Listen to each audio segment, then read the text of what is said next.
नमस्कार, मैं हूं शम्स ताहर खान और आप देख रहे हैं वारदात। मियाँ बीवी और मर्डर। इधर पिछले कुछ वक्त से देश के अलग अलग हिस्सों से ऐसी खबरें आ रही हैं जिनमें पति पत्नी का तो पत्नी पति का कत्ल कर देती है। संयुक्त राष्ट्र की एक रिपोर्ट के मुताबिक पूरी दुनिया में हर साल करीब 50,000 महिलाओं या लड़कियों का कत्ल हो जाता है और इनमें से 60% मामलों में कातिल कोई अपना पार्टनर, पति या फिर फैमिली मेंबर होता है। एक और रिपोर्ट ये कहती है कि देश भर में साल में औसतन लगभग 225 पति का पत्नियां कत्ल कर देती हैं और लगभग 250 पत्नियां पति के हाथों मारी जाती हैं।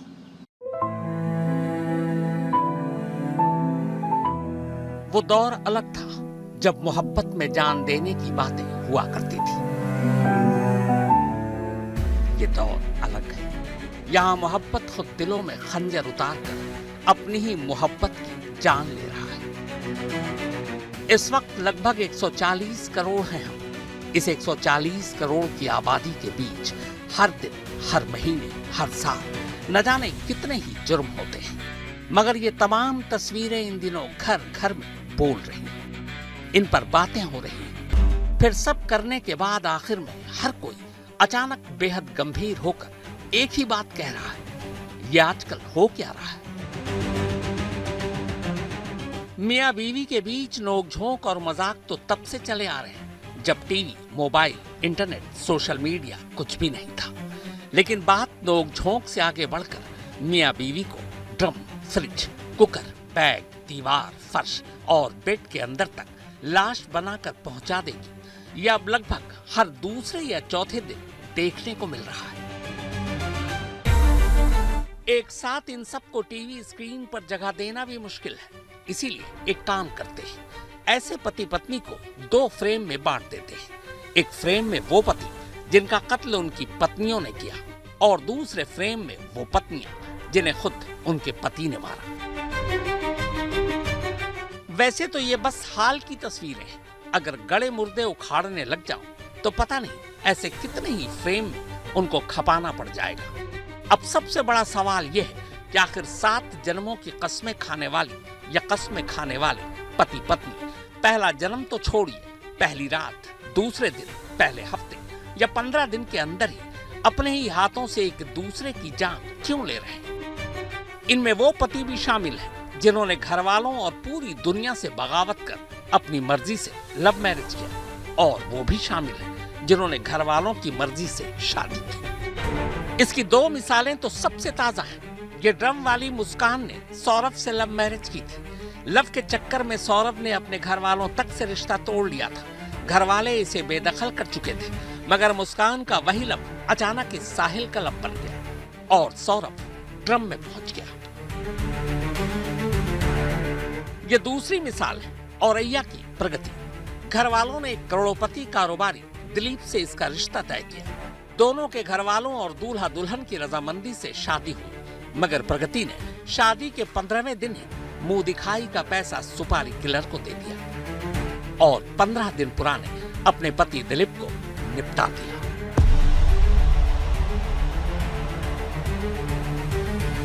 आप ये जानकर हैरान हो जाएंगे कि मियाँ बीवी के लिए सबसे खतरनाक और घातक जगह वही घर है जिस घर को बसाने के लिए दोनों एक रिश्ते में बनते हैं। लेकिन पति द्वारा पत्नियों की और पत्नियों द्वारा पति की कत्ल की कितनी वारदातें हुई, इसका सही आंकड़ा उपलब्ध नहीं है, या यूं कहें कि किसी जांच एजेंसी के पास यह आंकड़ा नहीं है। हालांकि कुछ एजेंसियों ने इसको लेकर सर्वे जरूर किया है। United nation office on drugs and crime यानी UNODC की एक रिपोर्ट के मुताबिक दुनिया भर में हर 11वें मिनट में एक महिला या लड़की का कत्ल होता है। इनमें से औसतन हर रोज 140 महिलाओं या लड़कियों का कत्ल उनके घर के अंदर होता है। 25 नवंबर 2024 में जारी UNODC की सबसे ताजा रिपोर्ट कहती है कि साल 2023 में दुनिया भर में कुल 51,100 महिलाओं और लड़कियों का कत्ल हुआ। इनमें से 60% के करीब कत्ल महिलाओं या लड़कियों के अपने पार्टनर, पति या फैमिली मेंबर ने की। इसी UNODC की रिपोर्ट के मुताबिक 2022 में दुनिया भर में कुल 48,800 महिलाओं और लड़कियों के कत्ल हुए थे और इनमें से 60% से ज्यादा कत्ल पार्टनर, पति या फैमिली मेंबर ने ही किए। 2022 में ऐसे मामलों में अफ्रीका पहले नंबर पर था और एशिया दूसरे नंबर पर अब 2023 में एशिया पहले नंबर पर है और अफ्रीका दूसरे नंबर पर। यूएनओडीसी का एक और आंकड़ा कहता है कि पार्टनर, पति या रिलेशनशिप में दुनिया भर में जितने कत्ल होते हैं उसके 58% शिकार महिलाएं या लड़कियां होती हैं। लेकिन चौंकाने वाला आंकड़ा ये भी है कि इसी पार्टनर और रिलेशनशिप की वजह से 42% पुरुषों का भी कत्ल होता है, यानी गैप ज्यादा नहीं है। ब्रिटिश मेडिकल जर्नल लेंसेट में छपी एक रिपोर्ट के मुताबिक भारत में 60% महिलाओं के कत्ल करंट या एक्स पार्टनर की वजह से होते हैं। इस रिपोर्ट में कहा गया है कि दुनिया भर में महिलाओं के कत्ल का सबसे ज्यादा खतरा उन्हीं के मौजूदा या पूर्व पार्टनर से ही होता है, जबकि पूर्व या मौजूदा महिला पार्टनर के हाथों पुरुषों के कत्ल का प्रतिशत सिर्फ 6.5% है। यह सर्वे वर्ल्ड हेल्थ ऑर्गेनाइजेशन ने London school of hygiene and tropical medicine and south African medical research council के साथ मिलकर किया है। भारत में क्राइम का डाटा रखने वाली एनसीआरबी यानी नेशनल क्राइम रिकॉर्ड ब्यूरो भी अलग से इस बात की जानकारी नहीं देती कि हर साल देश में कितने पति अपने पत्नी का और कितनी पत्नी अपने पति का कत्ल करती हैं। लेकिन लव अफेयर और संबंधों को लेकर होने वाले कत्ल के बारे में एनसीआरबी डाटा जरूर देती है।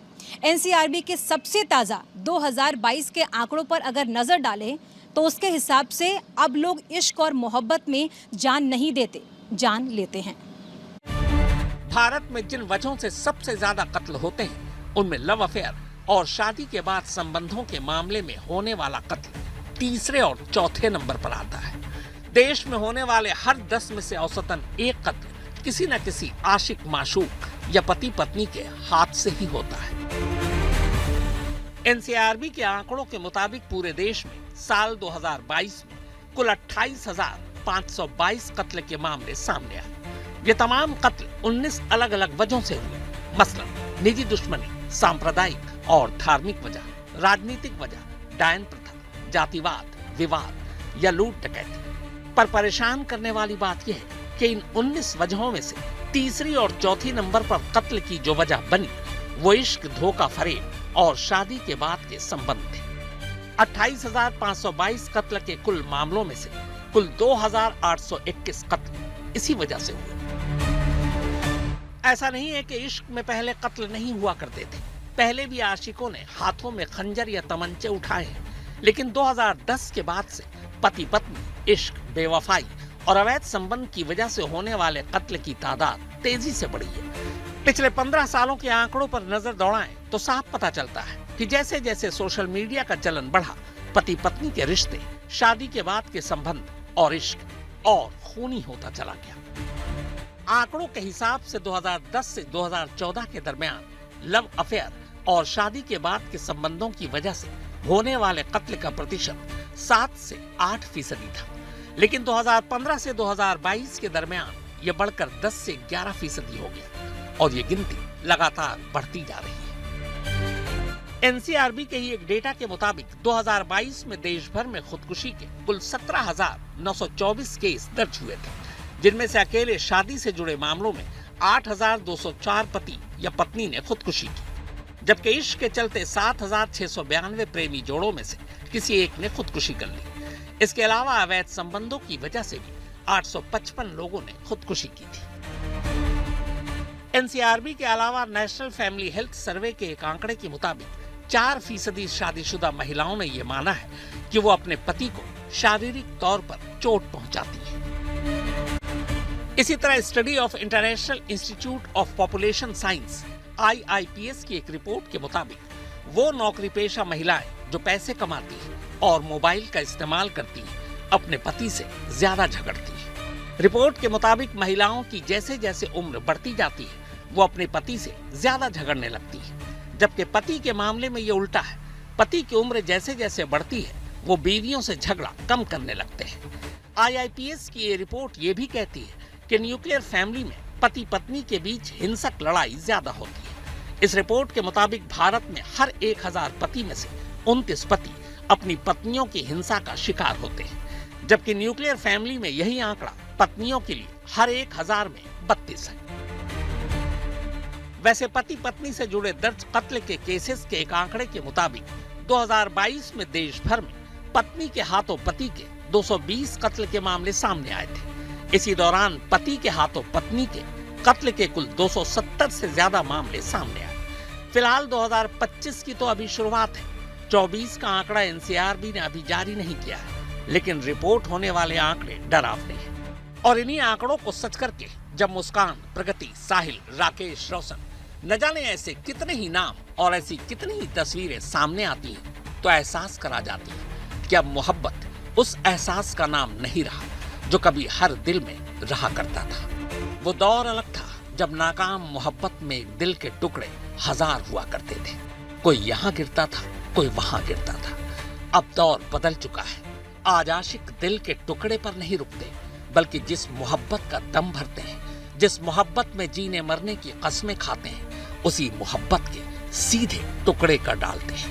जिसकी सच्चाई जब तक कभी ड्रम, फ्रिज, कुकर, बैग, दीवार, फर्श और बेड की शक्ल में हमारे सामने आती रहती है। मनीषा झा के साथ चिराग कोठी, दिल्ली आज तक।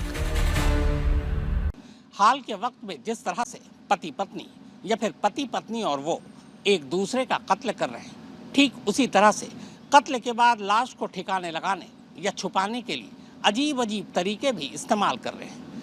आइए देखते हैं कि लाशों को ठिकाने लगाने या छुपाने के लिए रोजमर्रा की किन किन चीजों का इस्तेमाल किया जा रहा है।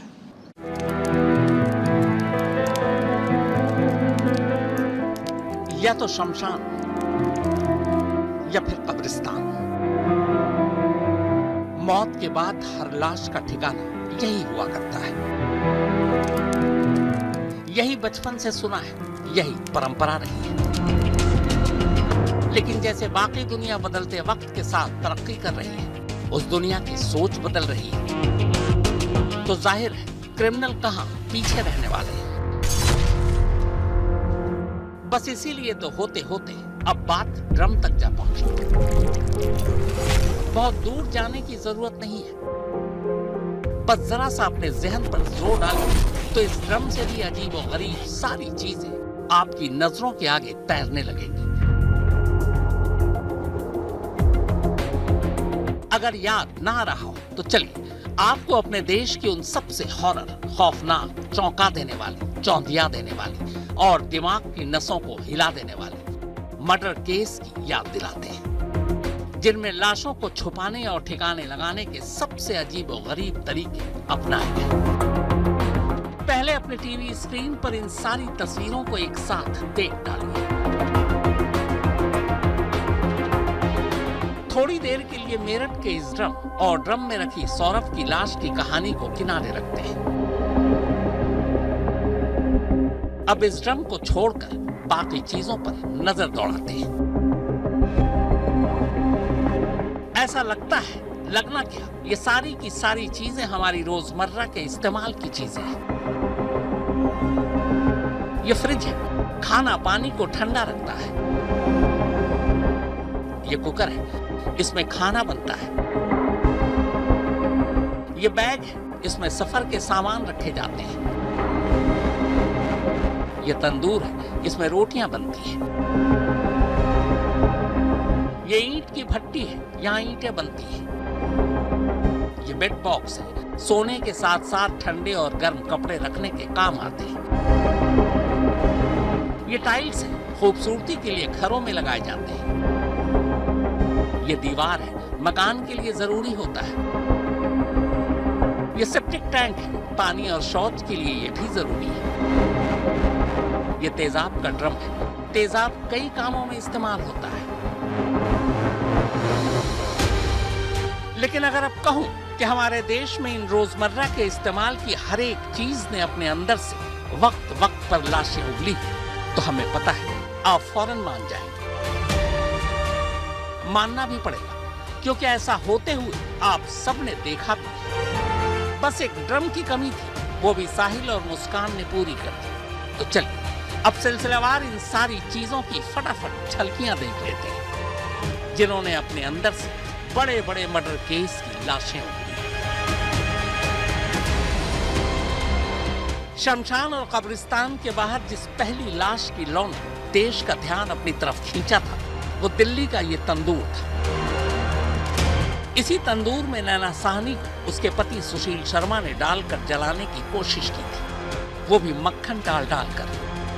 लाश को ठिकाने लगाने का ऐसा अजीब और गरीब तरीका तब पूरे देश की सुर्खियां बनी थी। इस एक हादसे के बाद बहुत सारे लोगों ने तो तंदूर की रोटियां खानी तक छोड़ दी थी। लोगों को यकीन नहीं हो रहा था कि लाश ठिकाने लगाने के लिए तंदूर भी एक जरिया बन सकता है।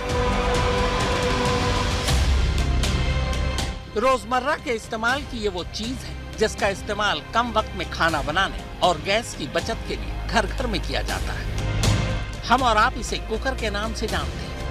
लेकिन इसी मनोज साहनी ने लिव इन में रह रही अपनी पार्टनर सरस्वती को मारा तो बेहद इत्मीनान से था, लेकिन लाश के टुकड़े कर उसे उबालने की जल्दी में था। इसीलिए किश्तों में सरस्वती की लाश के टुकड़े कुकर में उबाल कर इसी पॉलीथिन में ठिकाने लगाता रहा। देश में किसी लाश को ठिकाने लगाने के लिए इस तरह पहली बार किसी कुकर का इस्तेमाल हुआ था। कुकर का इस्तेमाल घर के अंदर किचन में होता है, पर जब हम घर के बाहर किसी सफर के लिए निकलते हैं तो बैग का इस्तेमाल करते हैं।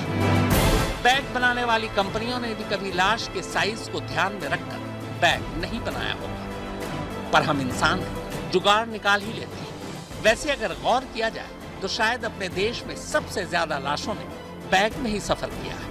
वैसे भी अब तो बड़े बड़े बैग मार्केट में आने लगे हैं, लिहाजा लाश किसी भी साइज की फिट आने की गारंटी होती है। सबसे ताजी लाश वाली बैग हिमानी की थी, जो पिछले महीने ही हरियाणा के रोहतक में खुली थी। सफर या काम से थका हारा इंसान जब घर लौटता है तो आराम की दरकार होती है। घर का बिस्तर सुकून भरी नींद देता है, लेकिन कातिल इस बिस्तर या बेड का सुकून तक छीन चुके हैं। बैग के बाद अगर देश में सबसे ज्यादा लाशें कहीं छुपाई गई तो वो यही बेड बॉक्स है। कई बरस पहले चारपाई या बेड ही हुआ करता था। शहरों की जिंदगी ने जब कमरों को तंग करना शुरू कर दिया, तब बेड बनाने वाली कंपनियों को नया आइडिया मिल गया। उन्होंने बेड के अंदर ही अलमारी की इजाद कर दी। जब एक बेड पर 2-3 लोग सो सकते हैं तो उसी बेड के नीचे बेड बॉक्स में 4-5 लाशें ठूंसी ही जा सकती है। ड्रम से पहले मेरठ में ही ऐसे ही एक बेड बॉक्स का कवर खुला था, जिसके अंदर से 5 लाशें बाहर आई थी। नए का तो पता नहीं, पर पुराने क्रिमिनल ये माना करते थे कि शमशान और ईंट की भट्टी एक जैसी है। चिता के बाद सिर्फ राख बचती है, वैसे ही ईंट की भट्टी में भी इंसान राख हो जाता है। बैग और बेड बॉक्स के बाद अगर सबसे ज्यादा लाशें ठिकाने लगाई गई तो वो ये ईंट की भट्टियां हैं। 2000 की शुरुआत में ये तस्वीर हर चैनल और अखबार की सुर्खियां थी। नाम भवरी देवी।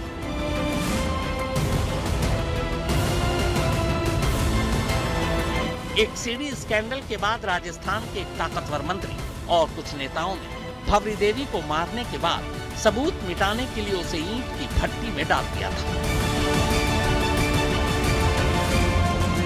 पुराने क्रिमिनल लाशों की सबूतों को मिटाने के लिए यही तरीका अपनाते थे। हर घर की जरूरत है ये सेप्टिक टैंक। वॉशरूम और बाथरूम का गंदा पानी इसी में जाता है।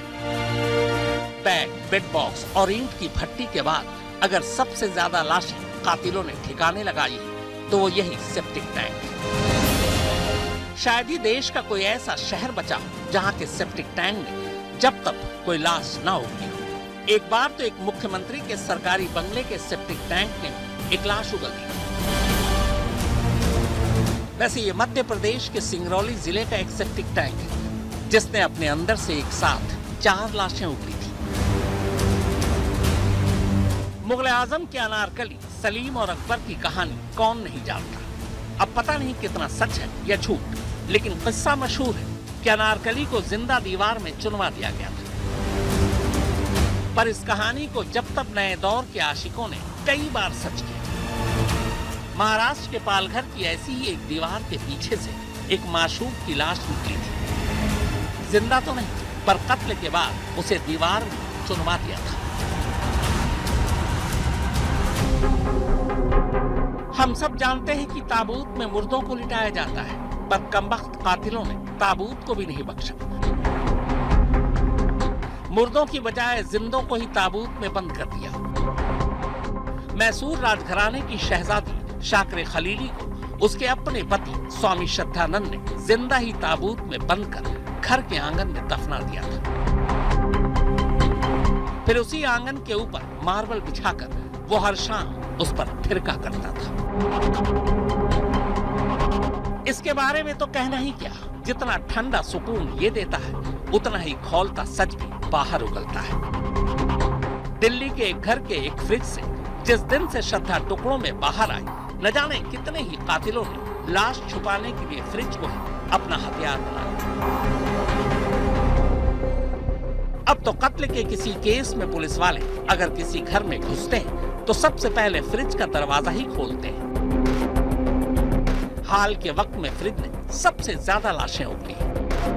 शायद इसकी वजह यह है कि एक तो फ्रिज की बनावट ऐसी होती है कि आसानी से किसी बड़े फ्रिज में किसी भी साइज की लाश को रखा जा सकता है, और दूसरा लाश के खराब होने का कोई खतरा ही नहीं रहता। अब एक बार फिर से अपने टीवी स्क्रीन पर इन सारी तस्वीरों को एक साथ देखिए। दिमाग चकरा गया। मनीषा झा और प्रवेश पांडे के साथ चिराग कोठी, दिल्ली आज तक।